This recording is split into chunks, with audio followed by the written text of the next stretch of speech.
Les personnes nées entre 1980 et 2000 sont considérées comme faisant partie de ce qu'on appelle la génération du millénaire, les millénials. Les millénials d'aujourd'hui sont généralement accusés d'être plus immoraux que les générations précédentes. S'il est vrai que les millénials sont plus enclins à approuver la cohabitation prémaritale et les relations homosexuelles, certaines études indiquent qu'ils pratiquent davantage l'abstinence que les deux générations précédentes. Il convient également de reconnaître que même si l'immoralité est beaucoup plus visible aujourd'hui, cela ne signifie pas que les péchés sexuels n'existaient pas dans les générations précédentes.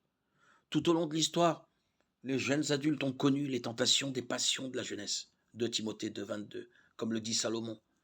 Ce qui a existé, ce qui existera et ce qui s'est fait, c'est ce qui se fera. Il n'y a rien de nouveau sous le soleil. Ecclésiaste 1,9. Bien que les millénials puissent présenter certaines différences dans leur façon de travailler et de s'engager socialement, ces différences sont purement externes. En ce qui concerne les questions spirituelles internes, il n'y a pas de véritable différence. Tous les êtres humains, quel que soit leur âge, ont le même problème intrinsèque, le péché. Paul déclare: tous ont péché et sont privés de la gloire de Dieu. Romains 3,23.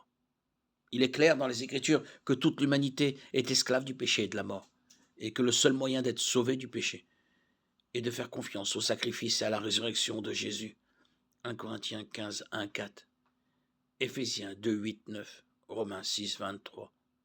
Au lieu de critiquer les millénials, l'Église devrait chercher à les évangéliser, à les encadrer et à les encourager dans la foi.